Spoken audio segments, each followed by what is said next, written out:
Differentiate करना पड़ेगा, नहीं तो एक ही क्वेश्चन करते रह जाएंगे। हाँ देखिए बेटा, तो इसमें आपकी एक डिस्क है, देखो मैं ऐसे बना रहा हूँ, थोड़ा सा व्यू उसका एनलार्ज कर लें अपन।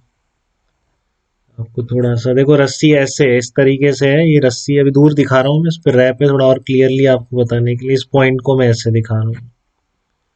ठीक है, ध्यान से देखेंगे इस क्वेश्चन को। पुली है आपकी, मास m1, ये आपका सॉलिड सिलेंडर है, और दोनों पे स्ट्रिंग रैप कर रखी थी, और आपने इसको रिलीज कर दिया। तो ये वाली पुली का ऊपर फिक्स है यहाँ पर, बट रोटेट कर सकती है, फ्री टू रोटेट है। ठीक है, स्ट्रिंग टाइटली रैप्ड है, ये भी ध्यान से समझिए, स्ट्रिंग टाइटली रैप्ड है, तो मतलब पुली का हर पॉइंट की जो वेलोसिटी होगी, एक्सलरेशन होगा, स्ट्रिंग के एक्सलरेशन के बराबर होगा। और आपने रिलीज किया तो ये नीचे आता जा रहा है, घूमता नीचे उतर रहा है, वहां पर पुली भी घूमती जा रही है, दोनों तरफ से स्ट्रिंग अनरैप होती जा रही है।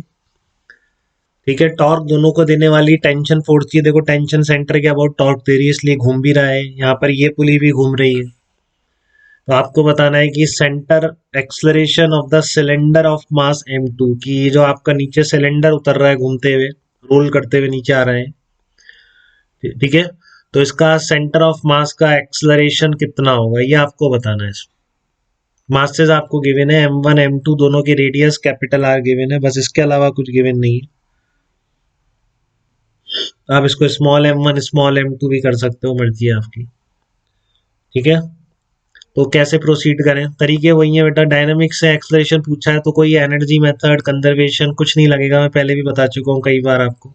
एक्सलरेशन और टाइम ऐसे पैरामीटर्स हैं कि आपको F equal to M A और tau equal to I alpha ही लगाना होगा। एक्सलरेशन फिर वो एंगुलर एक्सलरेशन हो या फिर आपका लिनियर एक्सलरेशन हो।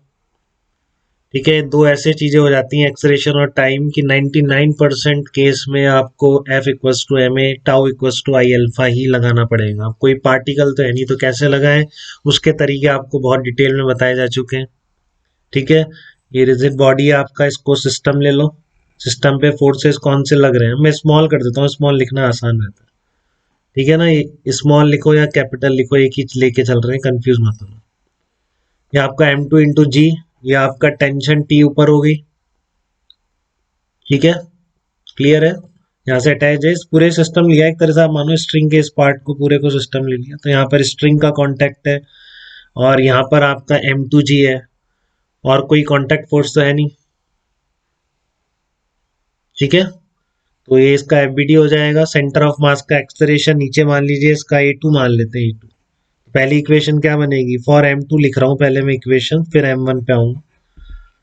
अगर m2 पर मेरा काम नहीं चलता है, मेरे वेरिएबल्स बच जाते हैं, तो फिर मुझे और m1 पे आना पड़ेगा, और जब गिवन है तो आपको लगना भी चाहिए कि इसने मास इसीलिए दे रखा है कि वो लगानी पड़ेगी अपन को। ठीक है, इतना बेवकूफ नहीं बनाता है जी वाला। m2g minus T equal to m2 into a2, ये आपकी इक्वेशन नंबर 1 हो गई। दूसरी आप टॉर्क की इक्वेशन लिखेंगे, फटाफट फ्लो में आने चाहिए बेटा, आप जिस तरह F equal to M A जल्दी से लिखते हैं, ये तरीके भी आपको आने चाहिए। ठीक है, अब आप लिखेंगे टॉर्क की इक्वेशन अबाउट द सेंटर, ये सबको आ रहा था समझ में पहले से, यही करना है। पी आर, आपने टॉर्क लिख दिया टेंशन का equal to m2 into solid cylinder का मोमेंट ऑफ इनर्शिया में गलती कर देंगे तो फिर कोई क्या कर सकता है बेटा।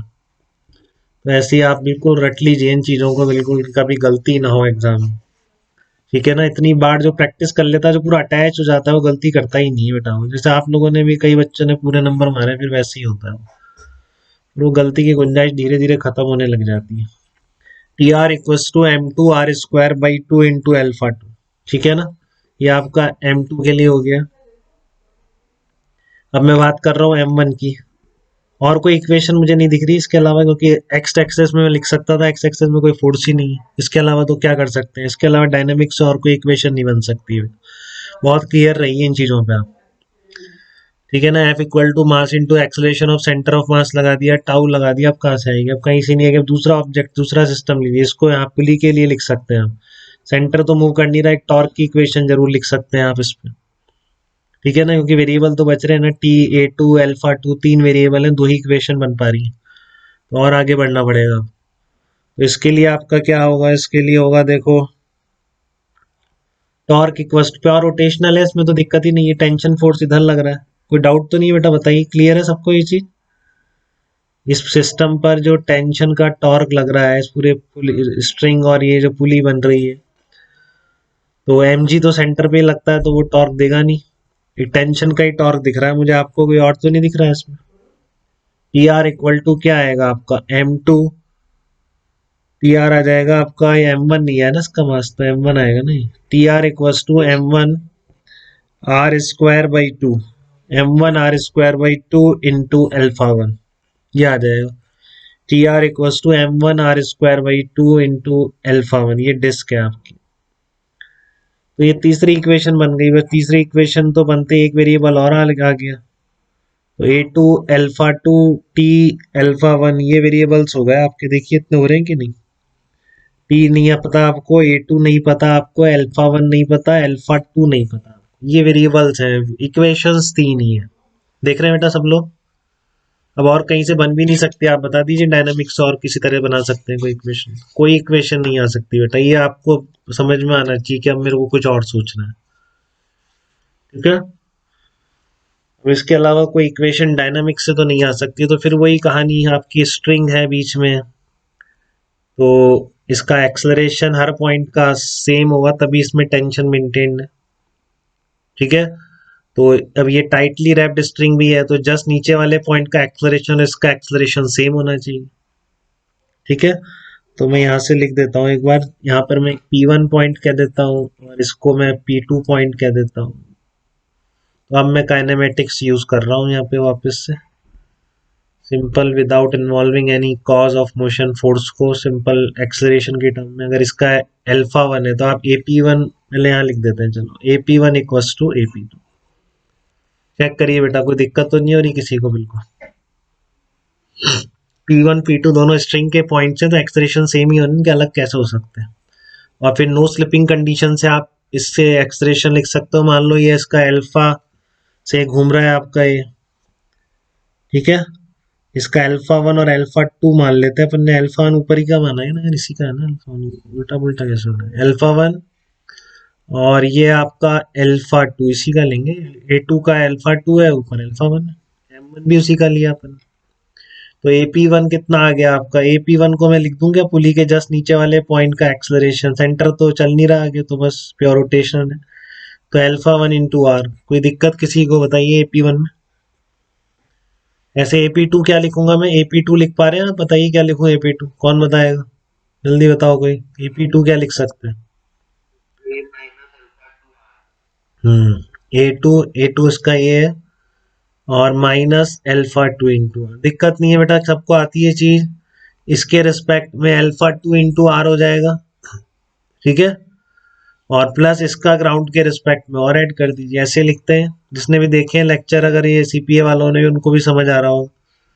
जिसने लास्ट लेक्चर्स देख लिया आज जो भेजा था मैंने, बहुत ठीक है ना। खुशी आप देख पाए क्या बेटा लेक्चर आज जो भेजा था मैंने कहा था देख लें पहले। अच्छा भेजा था, चलो गुड, वेरी गुड बेटा। तो ये आपका AP1 अल्फा वन आर आ गया, और AP2 आ गया आपका A2 minus alpha to are. अब आपका ये दोनों इक्वल होगा, ठीक है। तो आप क्या कर दोगे, alpha one equal into R equals to A2 minus alpha two into R कर दोगे, तो ये आपका इक्वेशन नंबर 4 आ जाएगी यहाँ पे। अब वो आपको मिसिंग इक्वेशन मिल जाती है बेटा, हमेशा आपको भी ये रियलाइज हो रहा होगा धीरे धीरे। जो मिसिंग इक्वेशन थी आपकी काइनेमेटिक्स से ही मिलेगी, वो मिल गई है आपको। अब आप सॉल्व कर सकते हैं, 4 इक्वेशन 4 वेरिएबल। जनरली ये क्वेश्चन बड़े होते हैं, तो मेंस में तो बहुत रेयर चांस है, बट एडवांस में ये चीजें जरूर पूछ सकता है बेटा, पूछता ही है, ठीक है ना। मेंस में तो रोलिंग मोशन से आएगा, सिंपल सा क्वेश्चन आएगा, वो आप तुरंत कर देंगे। बट एडवांस में इस तरह की डायनामिक्स पे रोटेशन में क्वेश्चन बहुत एक्सपेक्टेड है। तो आप क्या करेंगे, सॉल्विंग 1 to 4, सॉल्विंग 1 to 4। मैं आंसर लिख रहा हूँ, आप लोग निकाल लेंगे आंसर। तो मैं क्या निकाल के बताऊँ आपको। तो ये 2G into M1 plus M2, 3M1 plus 2M2 answer आएगा। ये आया बेटा, किसी का एग्जैक्टली मैच करा के किसी ने भेजा था अभी मेरे को।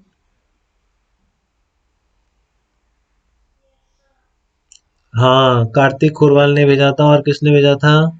खुशी ने भेजा था। खुशी आपका एग्जैक्ट ही भेज दिया था बेटा आपने बहुत पहले, वेरी गुड यार।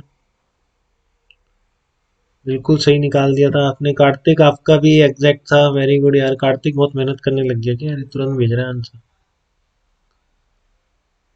हम्म। नहीं सर, लास्ट में भेजा। नहीं, कार्तिक खुरवाल आपका सेकंड नंबर पे आया और किसी का आया ही नहीं बेटा। अच्छा, अभी आपने कह रहे हो कि जब बताने के बाद भेजा था, ओके ओके ओके। ठीक है अक्षत, देख लिया आपने। इसमें काइनेमेटिक्स में ध्यान रखना है आपको, ठीक है ना? वहीं से लिखी है मैंने और कहीं से नहीं लिखी है। तो किसी को बेटा कोई कंफ्यूजन तो नहीं आता?